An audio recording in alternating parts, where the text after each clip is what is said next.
Just go ahead, huh? All right. This is being recording. Sure. All righty. And I have an hour, right, John? Is that you gave me an hour this time? Oh boy, I don't know if we'll go that long. You don't need to use it, but it's there. Sure. So, right off the bat, my name is Dave Kahn. I'm the technology support professional coordinator. Wow, that's blasphemous. Been around Oswego since 2000, and I think I moved here in 2003. The pandemic has made my time all blurry. I've invited my colleague Michael Schifano, who's also a Citrix admin. Mike, do you want to introduce yourself? Yeah, so I work under Dave as one of the technology support professionals, handling a lot of the IT issues for the School of Education, as well as working with him directly on Citrix support. So So it's really kind of Mike and I that make everything work with Citrix. And we've done a lot of different CELT workshops, and we're always here to do one-on-one help. With this presentation and workshop, I wanted to be kind of interactive and really target what you can do with Citrix, not so much what Citrix is. But I mean, I can see everybody. Does everyone know what Citrix is? I mean, I can go over, okay, I see some shaking heads. So normally I have a PowerPoint, but I'll just give you the quick Cliff Notes version. Imagine Windows applications as you would Netflix movies, right? So you can stream an app through the internet to a device and use it. So it's actually more of a game, I guess, but because it's interactive. But on campus, we have Citrix, and we have anywhere from 20 to 30 machines, applications in that Citrix environment, and I'll show that off in a second. And I'll add Mike. Feel free to jump in and correct me if I've had a lot of coffee this morning.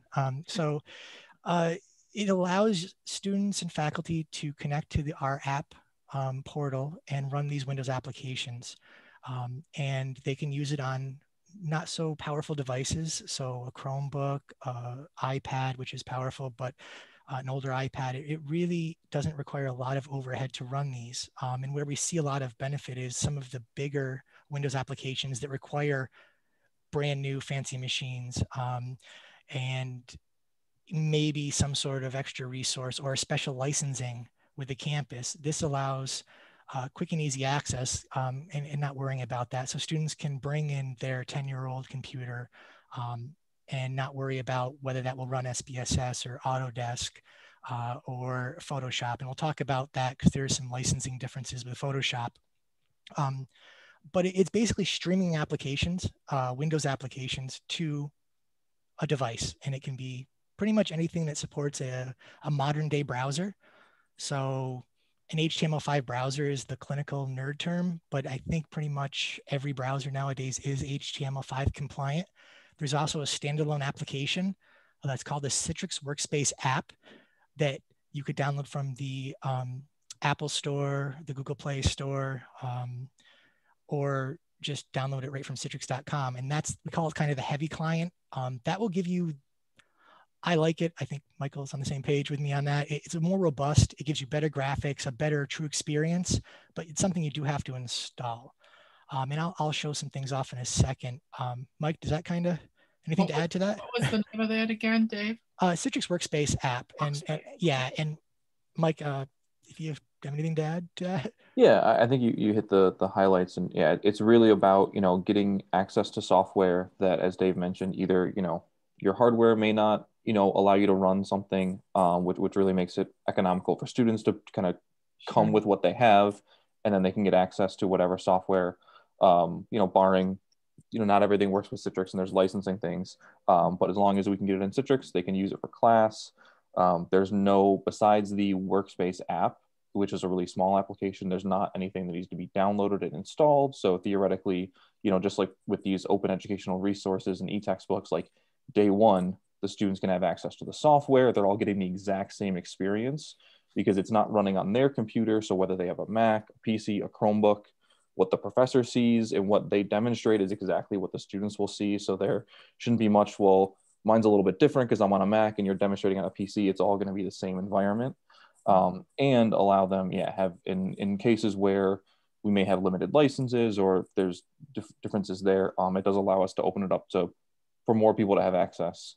And then obviously not with COVID, people aren't even into many of our campus labs. So being able to use it from their own machines in their dorm at home is really beneficial.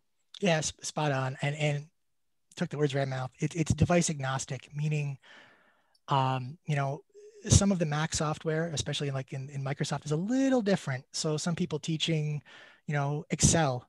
Well, Office for Mac Excel may, you know, file save may be in a different location, and that's a very generalized thing. But this way, it's all the same, making teaching very, very streamlined.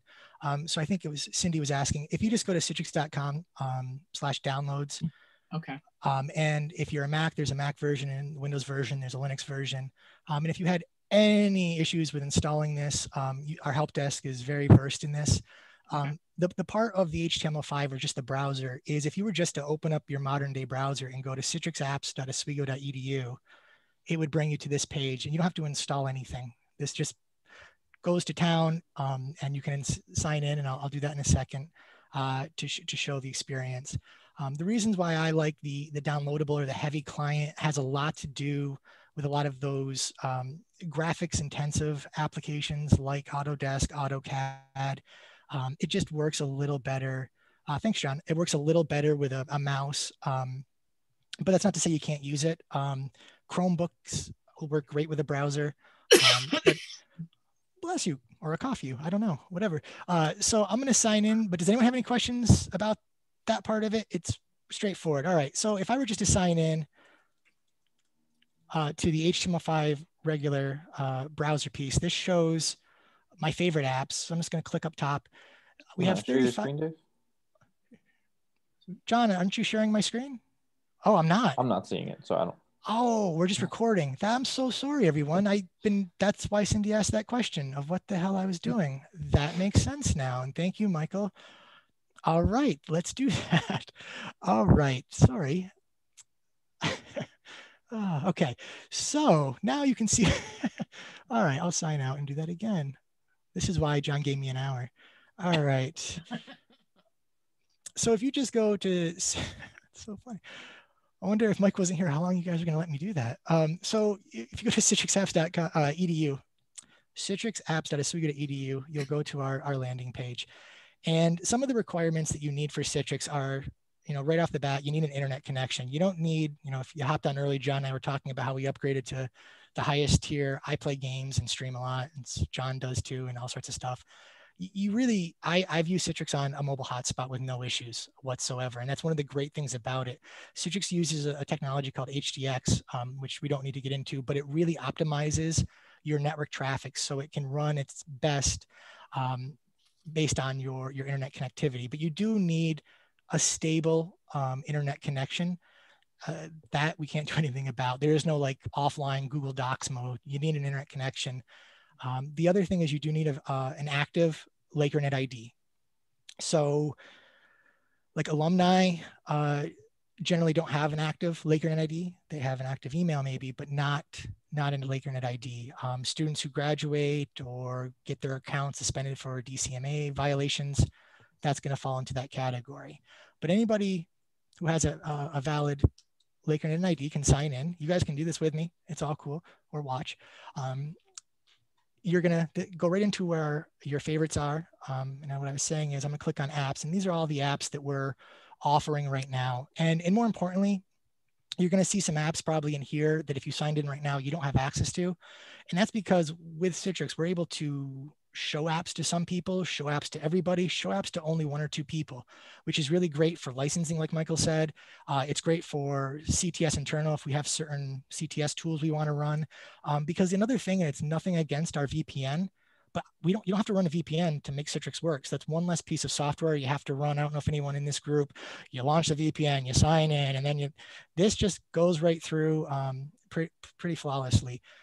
So we have about 35 apps in there right now. And again, that fluctuates semester to semester. And this is just a shameless plug, but if anyone wants software installed, if you have, whether it's open source software or you're looking to add software to your curriculum and you're thinking of how do you get it to students in this online environment, this is a great platform to use. And you would just go to our Oswego help desk and put a request in through our ServiceNow portal.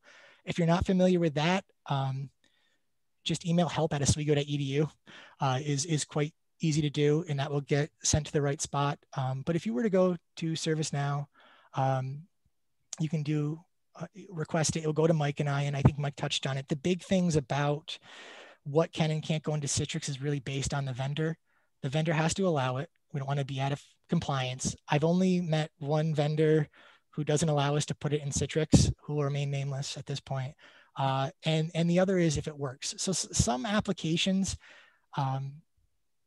don't work that well. I'm thinking of Gretel, John, right? It was Gretel that it's open source, it's free, and it just didn't want to work in Citrix. So those are like the two, and I've been doing this for a very long time that stand to mind that were kind of screwy with Citrix, but pretty much any Windows application can run in that. So I'll just launch one of these right now, and then I'll launch an application in the workspace to kind of show the difference. But if I were to click on, I don't know, Microsoft Access, it actually opens up another browser, and it may take a second in here because I don't know how well this is going to work in the shared screen. Let me try that. I may have to show you the app. And the reason is Zoom kind of captures the screen. So I don't know if it'll let me pop in. So what I'm going to do is stop sharing and share my app instead here. And I'll actually share my whole screen. And I'm going to minimize you because I'll just share it this way. So one sec. I'm just going to sign in to the heavy client. I raised my hand, but I have a quick question about access. Sure. I've been trying to get students to use this. This is something students can get through Citrix too, right? Get access to. Microsoft Access or access to Citrix? Microsoft Access. I know they have access to Citrix. Okay. So yes, Microsoft Access. They don't need to request. It's if they sign into Citrix, they'll have Microsoft Access just like I did. Right. Yep. So I'm sharing.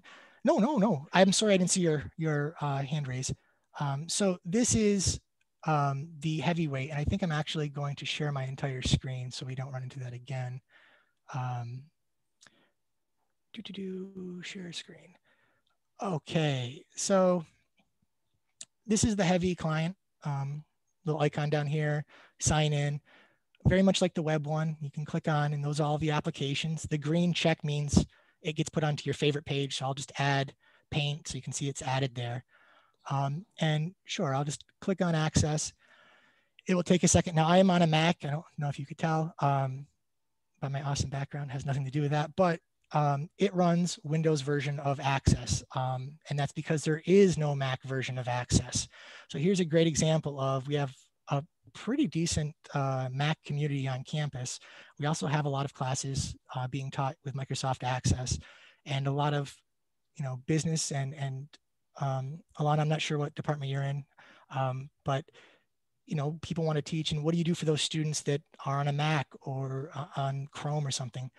They can use a very streamlined version of Access, very snappy, as you can see. And the cool thing too is we can start running a bunch of different applications. And if you can see, the reason why this is so fast isn't because my machine is super powerful. It's like a 10-year-old Mac. It's because our servers are in Culkin. They're expensive and have wonderful graphics cards and a lot of memory. And it kind of goes back to those days of that thin, for those that know, like thin computer clients, where there's this heavy mainframe servers doing all of the heavy lifting, and all this is really doing is streaming the end result to your device. So we're able to run a lot of heavy duty programs like Mathematica and such through here, and basically offer all these applications. Any other questions yet about that? Very cool. Yeah, I'm sorry, I did have one. It's Karen. When you signed into the Workspace app, does it let you sign in if you're already on the online app? Because I've tried to sign in with my iPad, I can't get in. You can sign into both, but that's a very good question. What a really nice thing, and we tend to show this off at a different workshop, is it does a thing called session reliability. So I'm signed in right now, and I'm running SAS and some other stuff. If I were just to exit out or lose internet connection or a power outage and hop on to another device and sign in, it will try to reestablish that and kind of slide it over to the other device. So with your iPad, what I'd always recommend first is if you're pulling down browse pages, like go to oswego.edu. Right. As long as you have an internet connection, great. Then if you're using that heavy app, you want to make sure you put in Citrix apps.oswego.edu. Okay. And then, I mean, the big thing, and I don't know if I heard you, are you using a browser on your iPad or using that Workspace app? Workspace app. So with that Workspace app, did it ask you to put in a URL? Yeah. And did you put in citrixapps.oswego.edu, or did you put in your email? I think it automatically did put that in. It doesn't automatically do that. Oh, it doesn't? No. Well, maybe I didn't do that. Yeah. And I'd add too, if for like adjuncts or people who have taught other places, a lot of other schools use Citrix, and they may have configured it so you may have other Citrix information in there. But again, the help desk can remote in and we can wipe it clean. It's very simple to do, to reset your browser. Okay.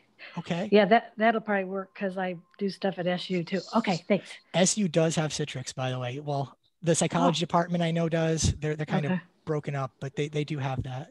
Okay. Was there another hand up by chance? No? Okay. So, with this, really, it's kind of is what you make of it in terms of teaching. Again, another wonderful thing and resource that we have with this is, and maybe Mike can speak to it or not, is if students are able to access it or not, right? So, if students have issues saying, darn, I forgot my homework, my dog ate it type of scenario, right?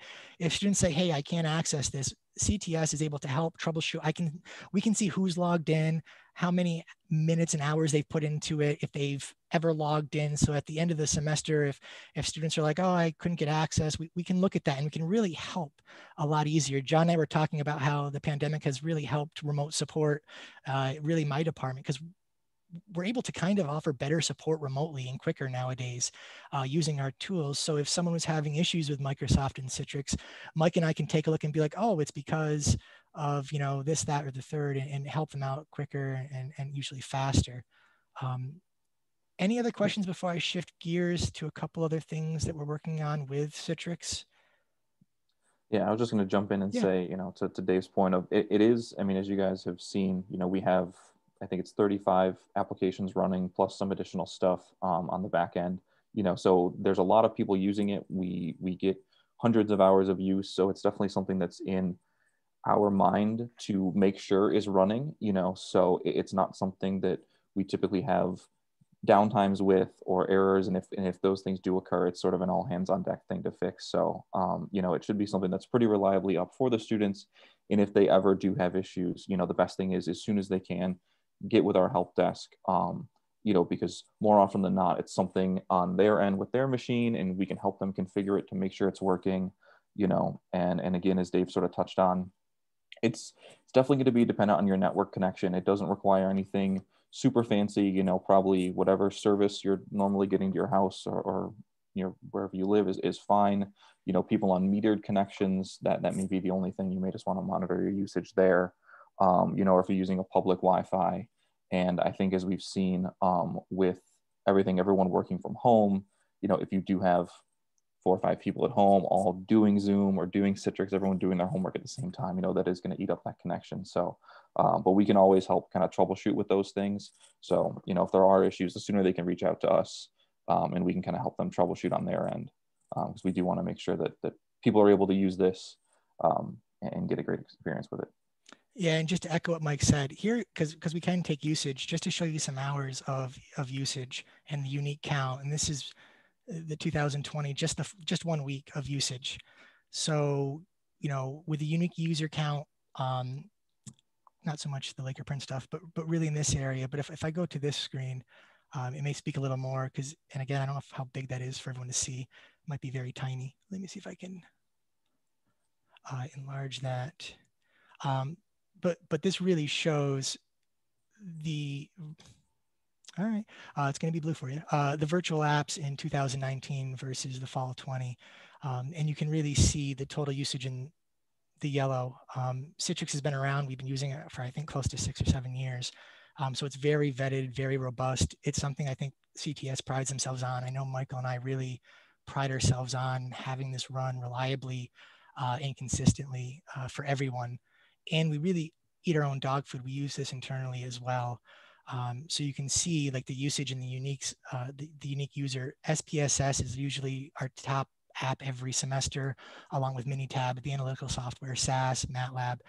You can see ChemDraw. There's really no limit to what we can put in there as long as it runs properly. So it's really neat. But what I was going to kind of talk about next is the remote lab access part. So in the recent pandemic beginning, we definitely identified a need for students to be able to access lab machines and more importantly, to use Office. So that would be Access, Word, Excel, as well as some of those fun pieces of software that have licensing fun things like Adobe. So Adobe, and we're not going to turn this into an Adobe workshop, but, and Michael asked, because every time we bring up Adobe, we end up talking about Adobe, which is fine. But Adobe licensing is very odd in that they say we can't do Citrix streaming applications like you saw, but we did work with Adobe for them to allow us to put it into a VDI remote PC environment solution, which I'm going to show off in a second here. And this allows us to allow students, if they won't get this automatically, they have to put a request in through CTS and we grant it and such, but they'll be able to access the Creative Cloud suite on a machine on campus. So part of the coolness of this is with the pandemic, we had to essentially unplug or not use, because of the density cap, over half of our lab machines. They're basically collecting dust. With Citrix Remote Access, we're able to configure those in a way that gives that individual the same experience, because they are basically logging into that machine on campus, just like they would if they were physically there in front of a lab machine. So they're getting that lab environment. So if an example is like the AGS department in Shinneman wants to start doing what we've been doing this past semester, but they want to turn one of their AGS computer labs into this Citrix Remote Access lab, and that will allow students to remote in to one of the labs within Shinneman. I don't know the number, it doesn't really matter.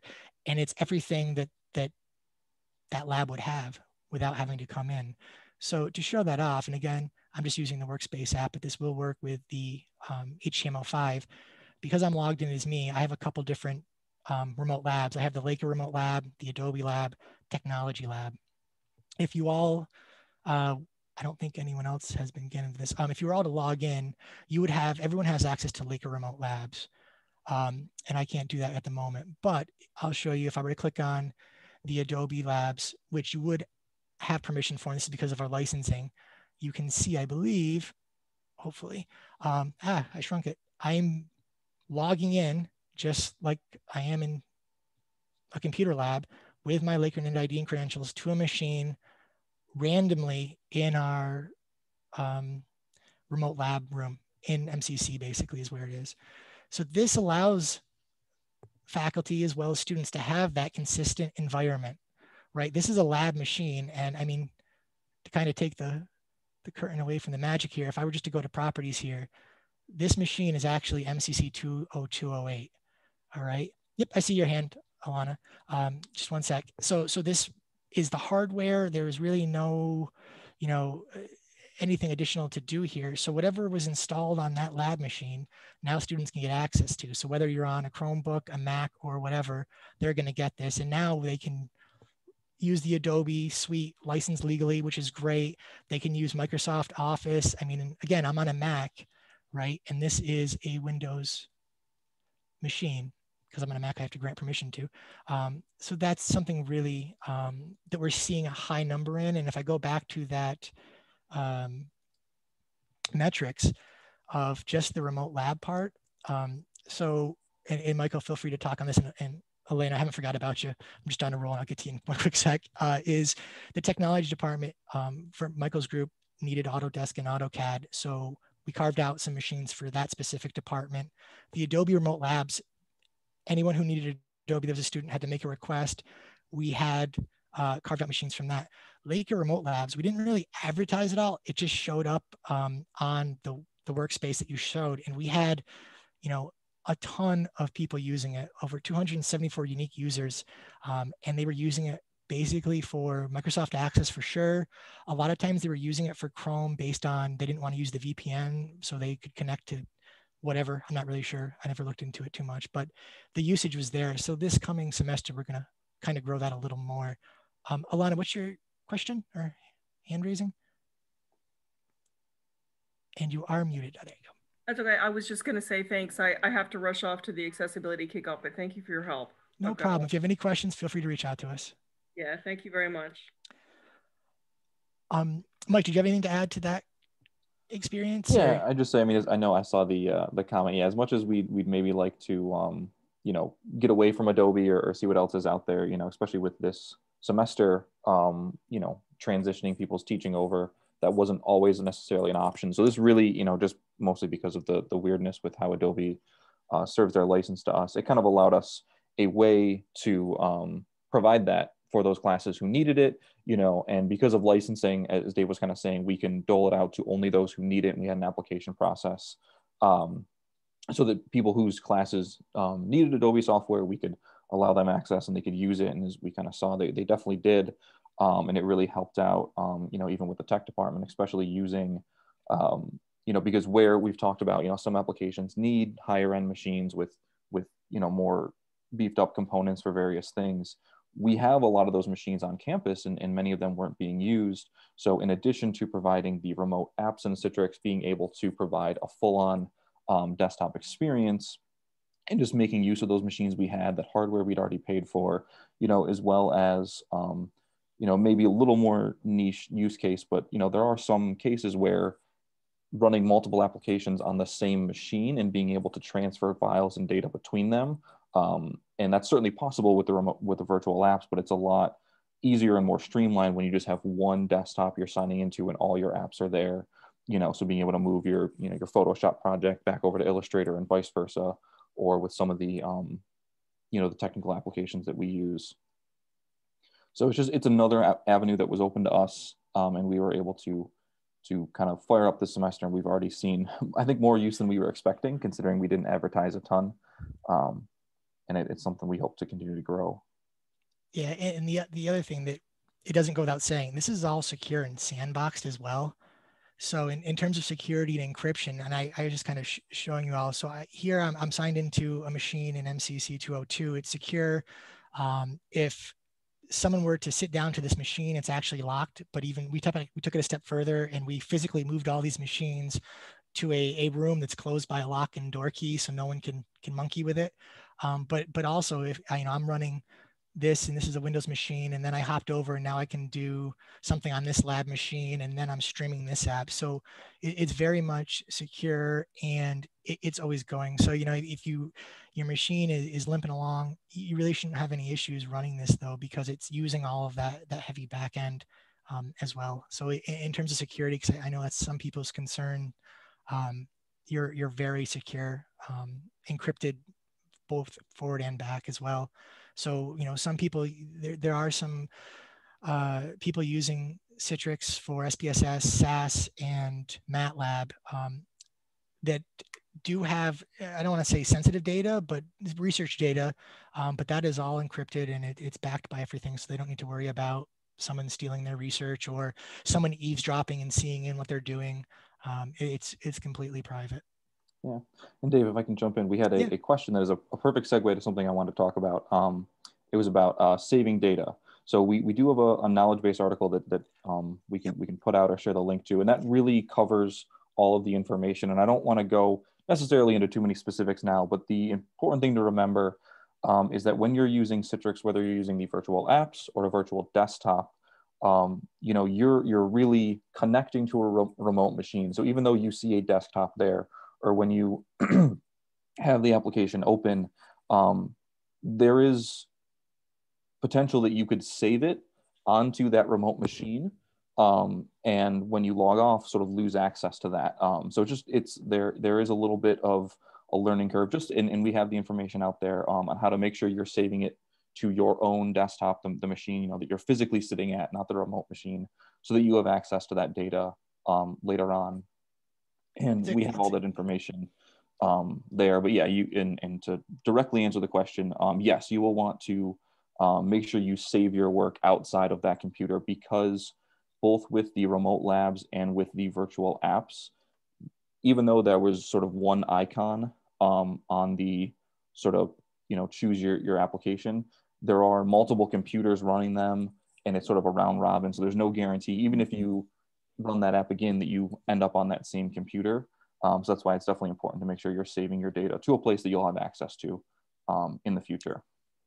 And yeah, that link that Dave sent, it goes through as well as when you set up the Citrix Workspace app for the first time, you will be prompted to say, hey, what URL do you want to connect to? And that was in the chat earlier. And it's just the URL for how you would access the web version of the apps, the citrixapps.oswego.edu. And all that information is in that article, as well as hopefully anything else. I mean, I think we've put a lot into that to try and cover all scenarios and all situations for questions you might have regarding Citrix. And just to show you, so with the Citrix remote access piece, if you saw it, because I'm a Mac, I had to say read write, you actually have the ability to save on your local Mac. So I would just click this, and this is actually my machine, right? So this Mac.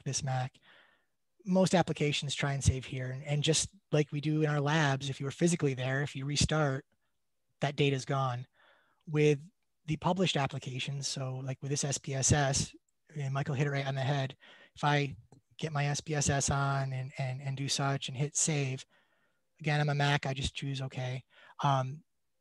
If I were just to hit save right here, that's on the server, and that will get erased every 24 hours. We are looking at ways to automatically save it to the device. The problem is it's not smart enough to know if you're a Mac, a PC, a Chrome, and the file system is different. So we're working on that. What we've done to alleviate that is the knowledge base that Michael referenced is pretty thorough, where you can just not click CD drive, but actually, again, click on, you know, see this Mac, the iMac is the name of my Mac. That's why it's called that. But the other thing that we've added, which we haven't advertised, but we will be advertising this semester, is we did add network storage space for every person who uses Citrix. And it's called Citrix Files. So now if students or faculty are saving documents in this saved file area, this will follow them around, so it doesn't get erased. We can't automate that process yet. Michael and I are looking at ways to do that. You know, user education and training is the best way. But the Citrix Files share is what's the word I'm looking for, Michael? Persistent. It's persistent. Yes, I was thinking prominent. Persistent. So it's something we've been always knowing we wanted, and we've heard the requests for. And our server team has given us some storage space to do that. And most of the time, we do get a few calls at the help desk with students who forgot to do this, but not as, I mean, maybe 2 or 3 a semester. Students, once they're shown it, you know, or I think everybody, once you lose a file once, you'll never do that again. You learn quickly to save it. And it's just like a lab machine. If you didn't save it off to a thumb drive or Google Drive, you would lose it after it restarts anyhow. Michelle had a question in chat, which is, how did you access that? When I log into Citrix on my laptop, it's not showing access to the lab. So you should only see probably Laker Labs, because the other 2 PC icons or desktop icons, it goes back to what I was saying, we can give apps to people and not show. The Adobe apps stuff is for the Adobe folks that filled out the form and got permission through CTS, whether you're a student or faculty. And the tech department was for the technology education department. So I think everyone in this group would only see this and this icon. Michelle, maybe, and Dave can show. So what he's looking at now is only your like frequently used apps. Yeah, the plus sign on the left will take you to the list of every application, which does include those remote labs. Another option is under the search, just type in Laker next to your name, and that should bring it up as well. Yeah, that should be for everyone. Laker Remote Labs. Yep. Yes. Yep. Yeah. So that's sort of kind of like the equivalent of a machine that would be in the library. So there's, I don't think, and Dave can definitely correct me, any real specialized software. It's just, Office, browsers, and that was really helpful. We had some students this past semester, the only computer they had access to was a Chrome device, a Chromebook or a Chromebox, meaning they don't have Microsoft Office. They have, Google Drive and Google Docs, but, for certain things, they need to use Microsoft Word and that sort of thing. And so they were able to access it through Laker Remote Labs. Yep. So when I click on it, it says cannot start desktop Laker Remote Labs. It could be because it's in maintenance right now, because I was kind of blocking it so I wouldn't get messed around with. But we can take a look and see. Yeah, I think we just have that down right now. While we're working on pause and working on stuff. But yeah, that is there, and you'll see that. And when we have those machines back up, they should fire up and take you to a desktop, like just a Windows desktop. Thank you. And can you show me again where to access Microsoft Word and Microsoft Excel? Sure. So you would be using to really give you the best experience, you can download those apps to your computer. The campus has a site-wide license, so you could download it and install it. The Microsoft suite, if you will, is really up there for those Mac users and Chrome users. We do not have Excel. So this is where it gets a little confusing. We don't have Excel in our published apps because we don't have a license for that. Excel in the Office suite would be in this remote labs area because it's installed in our labs. So because that's in maintenance mode right now, I apologize for having that. I'll try and turn it back on and reach out to you, Michelle, after this so you can play with it. But you would essentially be clicking on Laker Remote Labs. It'd open up this, and then it would just be a lab machine, and you'd have that. But you also can use Office 365, which is Office's HTML5 version of Excel, which is really wonderful. And that does save as you're working on it, and you can't lose any data. That's another option as well. When I hear people ask, they need to use Office, you really want to make sure everyone's having the best experience, and everyone's cases are different. Maybe you do have a Chromebook or someone has something, but there's always, a couple things we can do to make it even better. And Office 365 is pretty nice, but that should be up fairly shortly. But I can reach out. And I would say, if you do have, either a PC or a Mac that you could download those onto and run them, that's, one, going to give you a better experience. But the one thing, I don't know if anyone is, considered teaching using these Laker Remote Lab, which we have had faculty teach with them. There are only a limited number of physical machines in the neighborhood of like 20-ish, which means that only 20 people could be connected to the Laker Remote Lab at a time. We're definitely thinking about growing that. But whereas with the virtual applications, we can support many more, we could have dozens of people running SaaS at a time because we can have multiple connections to those servers. But because the remote labs function a little bit differently, and you're getting into that lab machine and you get 100% of the resources that are there, it's a one-to-one connection. So yeah, we definitely want to make sure that those are available to the people who wouldn't be able to access it any other way. If that makes sense. It's a very good point, Mike. Thank you for bringing that up. And we keep an eye on it. So if we haven't hit that threshold in the published apps or the remote labs, we haven't had it fill up at the same time. We're really talking about concurrent connections. So once I sign off of this machine reboots, it's clean and it's ready for somebody else, all randomly. We haven't reached, it's never been full and people can't connect yet. And if it does, Michael and I will get a text or an email saying, hey, all your stuff is used up, and we'll, talk to Nicole or our bosses and say, hey, let's put more machine. We can add more machines. Yeah, that's actually something that, we wouldn't mind happening, because it would mean like it's getting used, and we can say, hey, we really need this, and let's get some more. Let's get some more. we can do that. And I guess I would add, and I didn't even think of this, and again, Michael, great point, is if you're looking to teach using, it's easy to teach with the published app. Like Mike said, if you're looking for your own, remote lab like technology or your remote lab like AGS wants to do or Adobe, reach out to me or through the help desk. We'd much rather carve out your own lab, if you will, than use Laker Labs for teaching, because that's open to the public, right? That's everybody can click on that. As we saw, without advertising, over whatever 300 unique people were clicking on it and using it.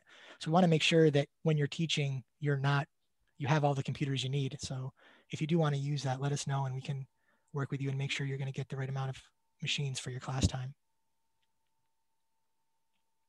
Any other questions and such? Get back to us here. We're all good? Yeah. Very cool. So yeah, I know that that might be a lot of information, but really there's just options. You know, we've got a lot out there. It's something that a lot of different departments use. So there's kind of an array of software. Some gets lots and lots of usage because many classes and they're teaching with them and they use for lots of hours, and some is there because it's the most convenient way for us to serve it to people who are away from campus. You know, so if there is software, as Dave said, that you consider teaching, especially knowing that you're going to be remote and you want to access the software, but, you know, dealing with, I have a Mac and I have a PC, or I don't have, you know, and I have to share a laptop with my brother. You know, this is something, well, I guess the sharing a laptop may not help, but this is something, you know, that we definitely are willing and able to expand on. You know, we have just a little bit of a process of back and forth between, you know, what the piece of software is. We verify the license allows it. You know, I think in a couple of instances, we've had to just kind of change our license a little bit to make sure we have one that is allowed to use on Citrix. But as Dave said, most vendors allow it. We just may need to be on the right license line item to be able to do it. So we can definitely expand on it if there's something you need. Yep, and I would add that it also allows that hybrid or high flex. So you can have students stay in their dorms or at home and have people, because the thing that we talk about in the other workshops is Citrix applications have been in our labs for like 6 years. So when you go to a lab and launch SPSS, that's not installed locally. We just have disguised it and masqueraded it. It's actually Citrix. So it's this, it really is, you know, when we have people say, I don't want Citrix, I want the SPSS that's in the lab, that is Citrix. We just don't broadcast it. So it's the same thing. It's really been tried and true. So I'm losing my voice. I've talked enough. Any other questions? Thank you, Michael. You've helped out. I'm glad you came. Any questions? Very cool. Yeah, we definitely had some good questions earlier. So I'm glad that people came and we could able to address some specific things too. It was great. I just threw my email or the help desk. Oh, I spelled Oswego wrong. It's one of those days. If you need to reach out to us, or Michael can type his in if he needs to, or you can just search for us. We're happy to answer. If you want us to show, we've come in and showed students. It'd be a lot easier now with Zoom too. We can show students, give presentations to your class. Here's how you use it. We've done that for a fair amount of classes. So we're more than happy to do that as well. It's really very simple to do for us. So. Yeah, and I would just to reiterate, I mean, the biggest things is, a reasonably, a stable internet connection, and making sure you're saving things in the right place. I mean, I think those are kind of the big things that we kind of go through with students, of this isn't working, or, just, and the help desk is aware of all that stuff, so they can help out, or we can do presentation to classes or groups of classes on that sort of stuff. Okay, I think we're done, John. Okay, thank you.